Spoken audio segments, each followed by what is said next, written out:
Limbah medis RSUD Syam Rabu Bangkalan harus dikelola dengan serius, sebab rentan terjadi penularan penyakit melalui limbah, terutama limbah COVID-19.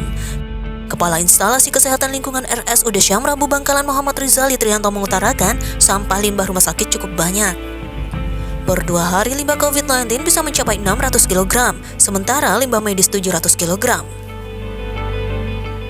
Setiap 2 hari pengangkutan bisa mencapai 1 ton lebih, ucap dia. Karena itu perlu penanganan khusus, caranya kerjasama dengan pihak ketiga. Namun untuk awal tahun ini masih menggunakan PT Mufid Inti Global.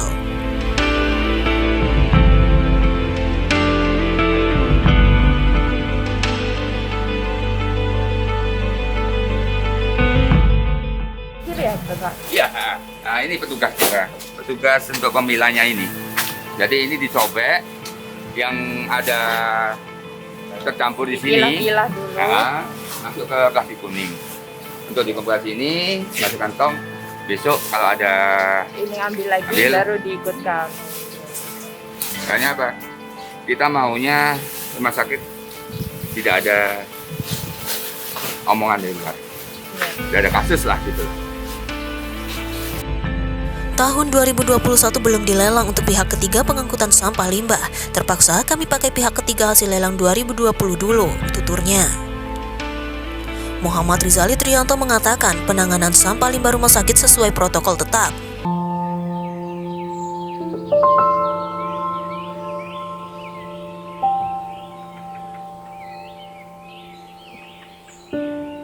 Dibedakan tempatnya, sampah medis dibungkus plastik kuning dan sampah non-medis plastik hitam. Namun sejak adanya persebaran virus corona, ruang tunggu pasien terpaksa dijadikan TPS COVID-19. Tujuannya supaya tidak bercampur dengan sampah limbah medis dan non-medis. Sebelum dibuang ke TPS, ditaruh dulu di titik pengumpulan sampah sementara dalam kondisi dibungkus plastik, ujarnya. Rizal menyampaikan setelah sampah limbah terkumpul, cleaning service memilah. Kemudian sampah COVID-19 ditaruh ke TPS khusus yang ada di sisi barat belakang rumah sakit. Sementara sampah medis dan non-medis ditempatkan di sisi timur belakang rumah sakit. Sebelum masuk TPS, sampah-sampah itu sudah disemprot disinfektan, terangnya. Dia menjelaskan setelah sampah ada di TPS, PT Mufid Inti Global selaku pihak ketiga melakukan pengangkutan. Setiap 2 hari sekali sampah limbah itu diangkut untuk dimusnahkan. Pengangkutan itu dilakukan setiap 2 hari sekali, tapi untuk non-medis petugas dari DLH yang mengangkut, sebutnya. Limbah medis dan COVID-19 langsung diangkut PT Mufid Inti Global untuk dimusnahkan. Setelah sampah keluar dari rumah sakit, bukan lagi kewenangan pihak rumah sakit. Semisal disalahgunakan, itu bukan kewenangan kami, tapi insya Allah tidak akan terjadi, tegasnya. Selama ini kan yang dihasilkan ini kan kita nggak ngerti itu positif atau negatif. Yang saya tetapkan itu positif.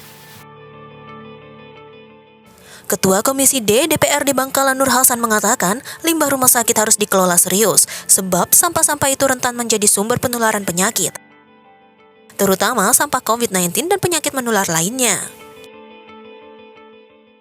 Kalau di rumah sakit, saya jamin tidak akan membawa dampak negatif ke masyarakat, baik ke masyarakat, ke karyawan, di lingkungan rumah sakit maupun di lingkungan luar. Karena apa? Pengelolaan sampah kita sudah ada sesuai, ada prosedurnya, protapnya. Bahkan sekecil apapun kita tutup lubang, celah sampah medis kita keluar dari area rumah sakit. Jadi saya jamin, saya yakin dan saya pastikan bahwa sampah kita, khususnya medis atau non-medis, itu aman. Tidak ada dampak negatif ke masyarakat luas. Baik internal, lingkungan rumah sakit maupun eksternal yang ada di masyarakat.